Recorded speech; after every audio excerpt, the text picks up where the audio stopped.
বাংলাদেশের চাঁদপুর জেলার ফরিদগঞ্জ উপজেলার ১৫ নং রূপসা ইউনিয়নে অবস্থিত রূপসা জমিদার বাড়ি।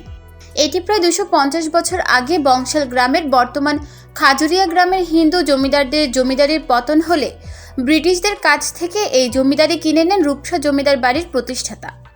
এই জমিদার বাড়ির প্রতিষ্ঠাতা ছিলেন আহমদ রাজা নামের একজন। জমিদার বাড়ির সামনে বিশাল মাঠ। জমিদার বাড়িতে ইট দিয়ে তৈরি করা মোট ৩টি ভবন আছে।